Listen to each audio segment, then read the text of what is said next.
के पापा को भी शर्म आ जाती है, क्योंकि बच्चे ने जो सच्ची हकीकत थी, यानी पापा घर के अंदर थे, झूठ बोलना सिखा रहे थे, उसने सच्ची बात बोल दी। एक सज्जन ने अपने पोते को यह सिखाया था कि हमें कभी भी किसी काम को गलत ढंग से नहीं करना चाहिए। पोता यानी बेटे का बेटा, यानी एक दादा ने अपने बेटे को सिखाया था कि बेटे को कि कभी कोई काम गलत ढंग से, गलत तरीके से करना नहीं चाहिए। उसका हर एक काम करने का एक जरिया होता है, तरीका होता है, तो वैसे ही करना चाहिए। सदा अपनी बारी की प्रतीक्षा करनी चाहिए, यानी हमें कहीं लाइन में खड़ा रहना हो तो हमें लाइन में ही खड़ा रहना चाहिए, बीच में लाइन काट कर किसी में घुसना नहीं चाहिए।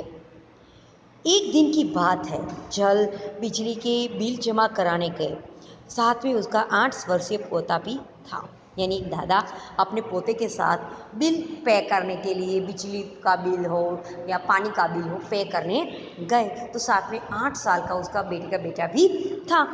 बिल जमा करवाने वालों की लंबी कतार देखकर कोई उपाय सोचने लगे, यानी वहाँ जाकर देखा तो लंबी लाइन लगी थी, सभी बिल जमा करवाने के लिए आए थे, सभी लाइन में खड़े थे। वो सोचने लगे क्या करूँ कि जल्दी से मेरा काम बन जाए। उन्होंने खड़े हुए लोगों को ध्यान से देखा। आगे ही एक परिचित व्यक्ति खड़ा दिखाई दिया।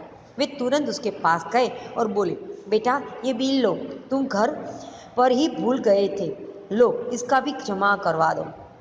यानी दादा बहुत चतुर थे, बुद्धिशाली थे। उसने लाइन में खड़े सभी लोगों को देखा तो एक व्यक्ति जाना पहचाना सा उसका पहचान वाला लगा। उसके पास गए और अपना बिल देते हुए झूठ मूठ बोले। बिल उसके घर का था, फिर भी उसको बोलते, लो बेटा ये बिल तुम्हारे घर का था, तुम घर पर ही भूल गए थे, इसको भी जमा करवा कर फिर आ जाना, ऐसा बोला। वह व्यक्ति कुछ बोले उससे पहले बिल और राशि यानी धन, जो पैसा होता है, उसके हाथ में थमा दिया और एक तरफ जाकर खड़े हो गए। यानी उसने अपना बिल और जो भी रुपये थे वो उस व्यक्ति के हाथ में थमा दिया और वो आराम से एक कोने में खड़े हो गए। पोता बार बार कहने लगा, दादाजी लाइन में लगिए ना। उसकी बात सुनकर लोग हंसने लगे। यानी पोता बार बार कह रहा था, क्योंकि उसके दादा ने उसको सिखाया था कोई काम गलत ढंग से नहीं करना चाहिए। तो ये तो गलत तरीका था ना, झूठ बोलकर अपना पैसा किसी को दे देना, बिल भी जमा करवाना दे देना, ये तो गलत तरीका था। ये बच्चा जानता था, समझता था, इसीलिए वो दादा से कहते, दादा लाइन में खड़े रहिए, यानी कतार में खड़े रहिए। तो उसकी बात सुनकर जो लोग लाइन में खड़े थे, कतार में खड़े थे, सब हंसने लगे। कई लोग ऐसे होते हैं जो आदर्श की बातें करते हैं पर उन्हें अपनाते नहीं हैं। हाँ, समाज में कई सारे ऐसे लोग होते हैं, हमारे आसपास भी, हमारे परिवार के अंदर भी, हमारे फ्रेंड्स के अंदर भी, कई सारे ग्रुप के अंदर भी ऐसे होते हैं जो बड़ी बड़ी बातें करते हैं, बड़ी बड़ी डींगे मारना चाहते हैं, लेकिन करने की बारी जब आती है तो वो कर पाते नहीं या करते नहीं, जानबूझकर करते नहीं हैं। इस प्रकार का आचरण अच्छा नहीं होता, यानी इस प्रकार का व्यवहार, बिहेव अच्छा होता नहीं है। ऐसा आचरण करने वाले को कभी सम्मान नहीं मिलता, यानी कोई उसको रिस्पेक्ट नहीं देता, मान सम्मान नहीं करता, यानी वो जो कहता है वैसा करता नहीं, दूसरों से करवाता है लेकिन खुद वो करता नहीं है, इसलिए कोई उसको रिस्पेक्ट यानी मान सम्मान देता नहीं है।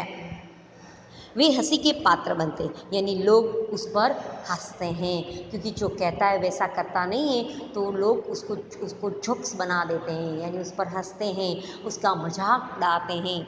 इसलिए हमें कथनी और करनी में सदैव समानता रखनी चाहिए। जो हम कह सकते हैं, जो हम कर सकते हैं वही बोलना चाहिए, और जो बोलते हैं वो करना चाहिए। कभी उसमें कोई भेदभाव या कोई अंतर रखना नहीं चाहिए। तभी हमारा मान सम्मान समाज में, परिवार में, फ्रेंड्स के ग्रुप में, कहीं पर भी हम खड़े हों या हम कहीं पर हो, हमारी इमेज में यानी हमारी छवि में, हमारी मान सम्मान में कभी दाग लगता नहीं है, क्योंकि जो हम कहते हैं हम वही करते हैं।